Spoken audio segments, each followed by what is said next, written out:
100-mile barrier at the 1940 Tokyo Olympics, and the consensus was that I had an excellent chance.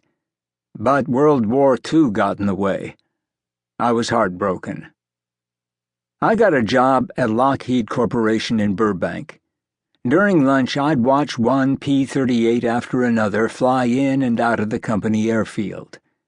That seemed exciting, so I applied to the Army Air Corps to be a pilot, but washed out of flight school because I couldn't take spinning in the air. Instead, I became a bombardier, stationed in Hawaii. I flew in many hair-raising raids throughout the Pacific Theater, including narrowly escaping death when our B-24 bomber, nicknamed Superman, was all shot up in a raid on the island of Nauru. On May 27, 1943, while on a rescue mission near Palmyra Atoll, 800 miles south of the Hawaiian Islands, the beaten-up B-24 we had to use at the last minute, it no longer flew combat missions, blew an engine as we scanned the ocean at 800 feet. We crashed into the Pacific. I was trapped in the fuselage and going down. I thought I was a goner. Miraculously, I survived. When I surfaced, I saw that the pilot, Phil, Russell Phillips, and tail gunner, Mac, Francis McNamara, were alive too. The ocean was on fire and our other 8 crewmen were gone. I managed to snag 2 life rafts, gave Phil first aid for a serious head gash, and then settled in to wait for our boys to find us. No one did. The tail gunner panicked the first night and ate all the enriched chocolate rations while Phil and I slept. Now we had nothing. Days passed. We survived on the occasional, raw albatross that landed on the raft, and the few fish that the sharks didn't get first, and caught a couple small sharks and feasted on their livers. We had little protection from the sun, and after our limited water ration ran out, fresh water only when it rained. But we did have one advantage: our minds.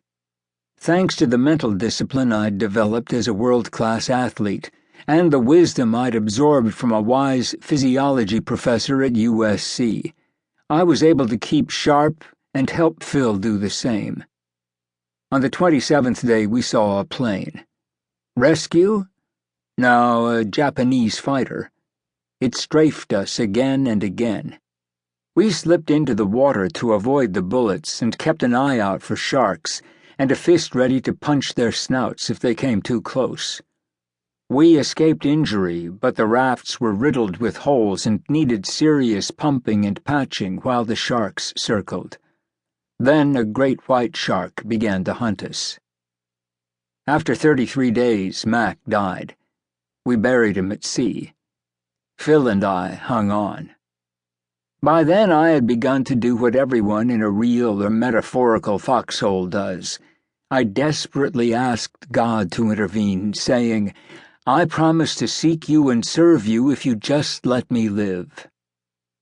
By the 46th day, we'd drifted nearly 2,000 miles west to the Marshall Islands. After surviving a huge storm, we were rescued on the 47th day, emaciated and near death, by the Japanese. Initially they were decent, but that quickly devolved into 2.5 years of torture and humiliation at numerous prison camps, much of it doled out by Sergeant Mutsuhiro Watanabe, a psychopathic and vindictive prison guard nicknamed the Bird. He thought that if he beat me enough, I'd make propaganda broadcasts for the Japanese. I never did. When the war ended, Phil and I were still alive and made it home. The press called me a hero. To me, heroes are guys with missing arms or legs or lives, and the families they've left behind. There were so many. But because I was an Olympian and a sports celebrity with an incredible story, including having been declared dead by the Army, I got lots of attention. I can't say I didn't like it. What I didn't like was that I couldn't find my place in the world and had what we now call post-traumatic stress disorder, PTSD.